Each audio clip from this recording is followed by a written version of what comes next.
Hi everyone, welcome to our first Facebook Live info session. My name's Ada. Thank you for joining. Even though this is a live streaming, there is a 15 to 20 second delay. So do let us know in the comment if you cannot hear us or the volume is too low, or if you have additional questions.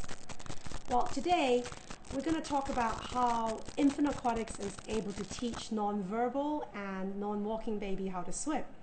In addition, we'll be introducing to you two of our water survival program for children, so you will have a better understanding of our methods and how it works.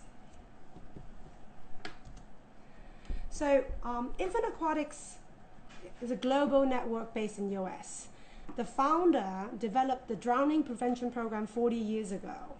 While other swim schools are taking 1 to 2 years to teach preschooler how to swim unassisted, drowning rates were still high.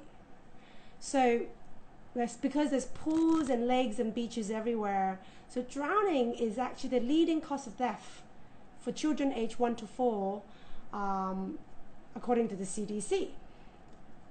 Now, we here is actually the only certified infant aquatic survival swim school in Hong Kong.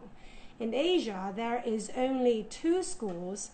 One is us and one is Vietnam. Now, what makes us Infant Aquatic a water survival specialist program? Okay, I'm going to give you a few ideas of what makes us specialists. At Infant Aquatic Survival, your child can learn to swim in weeks, not years. It takes about 4 to 7 weeks only. Our goal is the sooner, the safer. Secondly, we utilize children's sensory, motor, and physical development, muscle memories, and repetition to teach them how to swim, instead of using verbal comprehension, especially for children under 4 years old. We actually use the same methods how infants learn how to walk to teach them how to swim. Basically, using our exercise, the muscle would teach the brain what they were doing. The next time around, the brain would send a signal back to the muscle and repeat the motions. Same as walking. Day 1, they took half a steps. Day 2, they can take 2 steps. And day 3, they can take 5 steps. So that's why we need the repetition and the muscle memories to teach younger kids. For 6 months old, your child can already learn water survival skills, whereas most programs out there will teach them water familiarizations and water play. If they're 1 year old and walking, your child will learn the basic water survival skills, and in addition, using the same skill set to learn how to swim. Very importantly, because your child's unique, no child are exactly the same.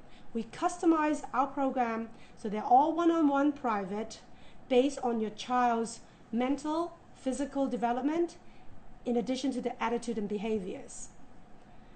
At Infant Aquatic, we teach self-reliance and water management, and safety is our priority.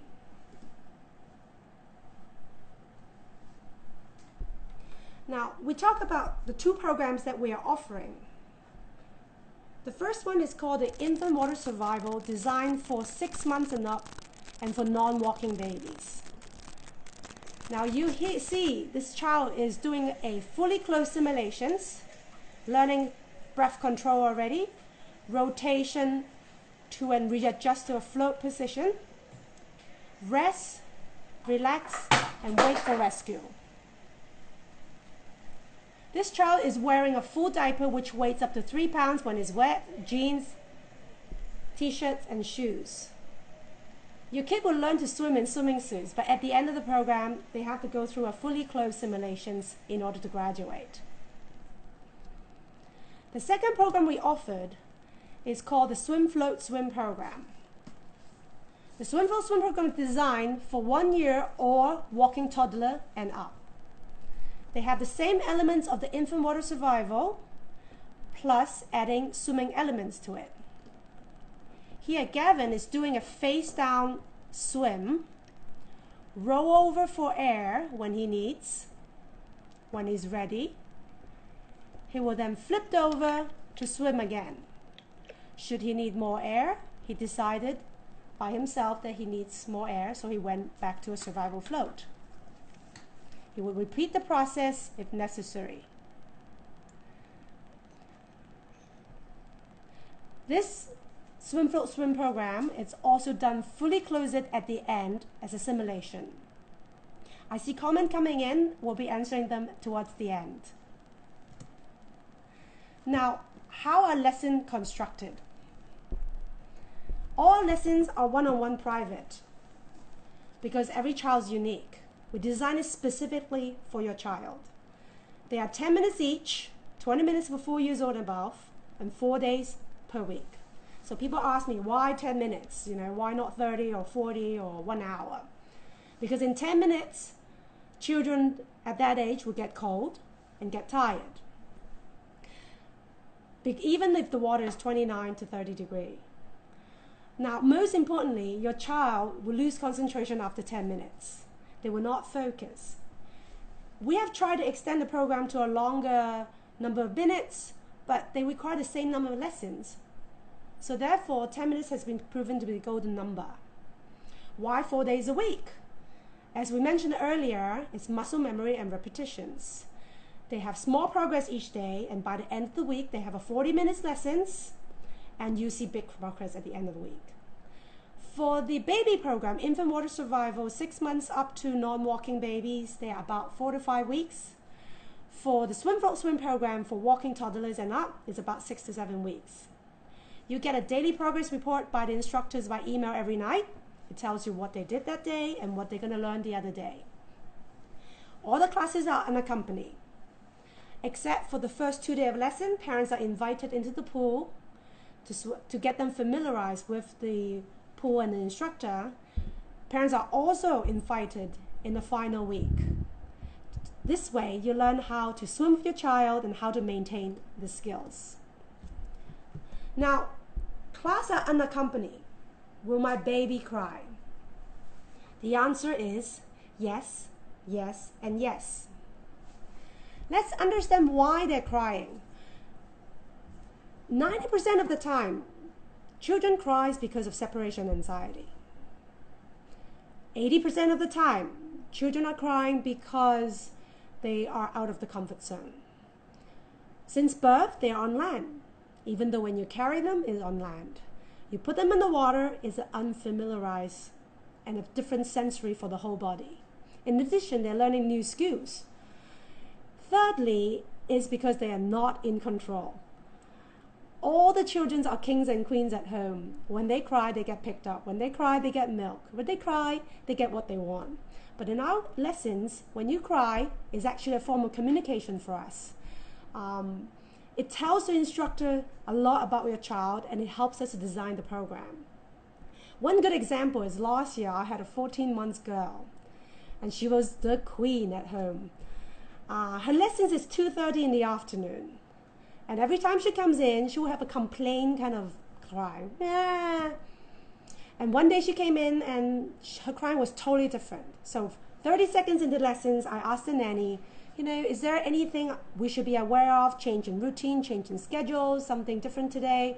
So the nanny finally told me that the baby had breakfast at 6:30 in the morning and refused to eat during lunch. So she has empty stomach since 6:30, and then that's why she's crying. She was hungry. So that crying really tells the instructor a lot about what we need to do. So therefore that day we have to cancel lessons and give them a makeup classes the next day. What happened was that kid was coming down with a flu. That's why she was not eating. And the crying actually help us determine what to do that day. Now, another big elements of our program that we need parents to follow is eating before swim lessons. It is in our handbook, and it is vital that all our students follow this protocol. I'm going to tell you why. All the swim classes are going to tell you don't eat before lessons, but they never tell you why. 2 hours before lessons, no food. 2 to 6 hours before lessons, there's only a certain group of food that you can consume. Carbs, breast milk, rice milk. Okay?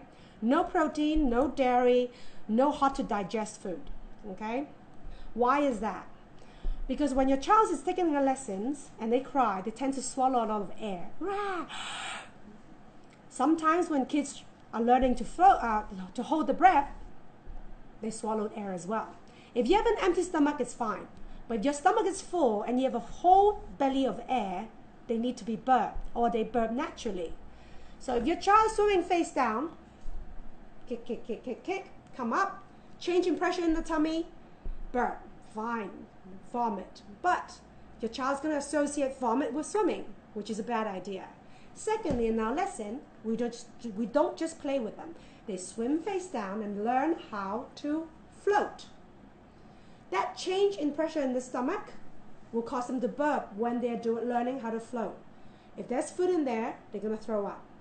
Throwing up, lying down is a bad, bad, bad idea, because I cannot tell how much food or vomit actually gets spit out, how much gets swallowed back, and how much is left in the mouth.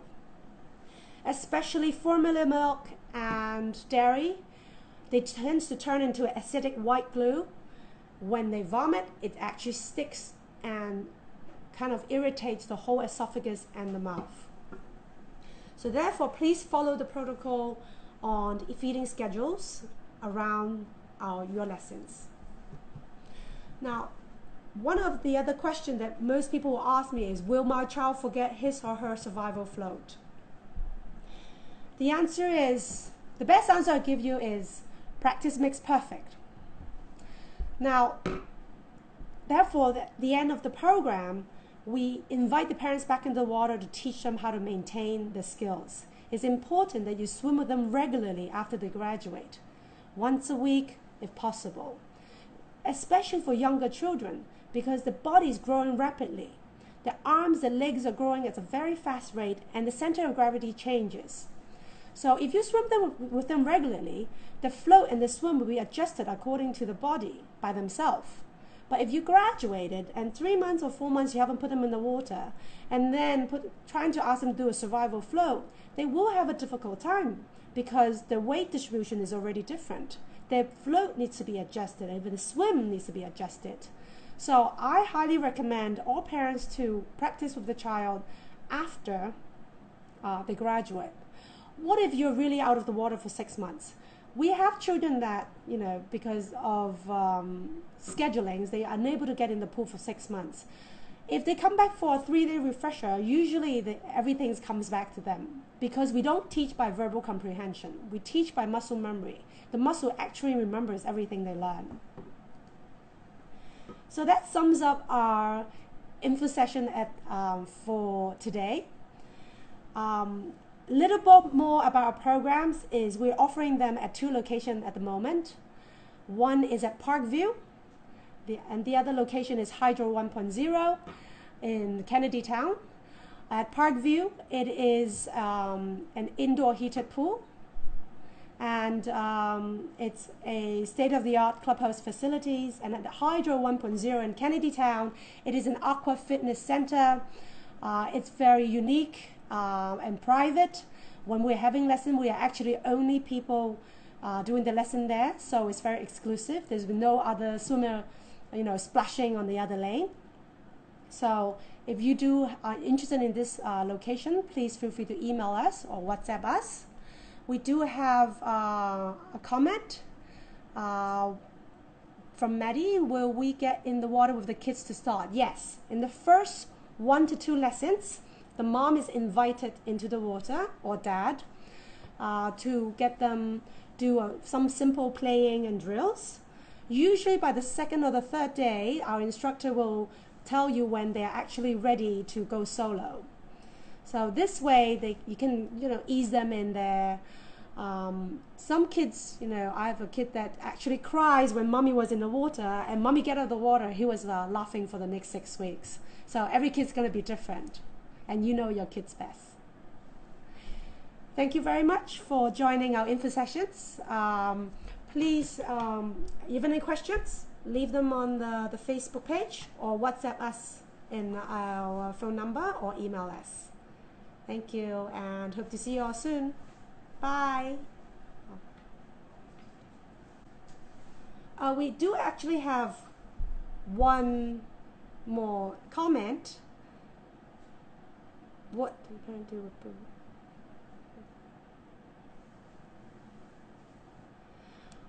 Well, you don't really have to check on the facility. If you have a caregivers that can bring them 4 days a week, you know, it's totally fine. So I have grandma bringing the kids to the lessons 4 days a week. I have, you know, lovely nannies and just bring them to the lessons, you know.